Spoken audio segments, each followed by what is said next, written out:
আসসালামু আলাইকুম এভরিওয়ান, সবাইকে প্রথম রমজানের শুভেচ্ছা।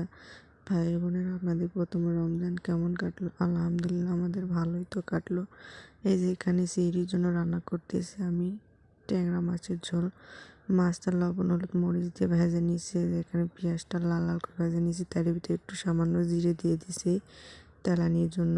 তার মধ্যে আদা রসুন বাটা দিয়ে দিচ্ছি। তারপরে আমি কাঁচামরিচ বাটা রাখছিলাম, সেগুলোও দিয়ে দিলাম।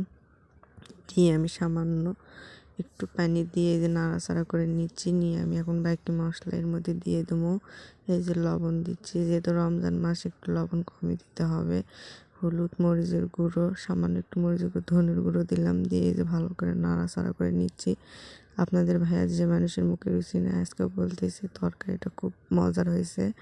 যেহেতু আপনাদের ভাইয়া একটু খাইছে, এই জন্য বলতেছি অনেক মজা হয়েছিল বলে তরকারিটি এইভাবে রান্না করে খেয়ে দেখবেন, অনেক মজা হয় বলে আপনাদের ভাইয়ার রিভিউ আপনাদের সাথে শেয়ার করলাম। এই যে মশলাটা কষানো হয়ে গেছে, তারই ভিতরে আমি যেগুলো মাছ দিয়ে মাছটা ভালো করে নাড়াচাড়া করে নিয়ে আবার পানি সামান্য দিয়ে আমি কষে নিব, মাছটাও কষে নিব।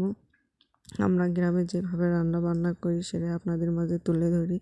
আমাদের রান্নাবান্না ভিডিও যদি ভালো লেগে থাকে অবশ্যই আমাদের পাশে থাকবেন, সাবস্ক্রাইব করে একটা লাইক আর একটা কমেন্ট করবেন।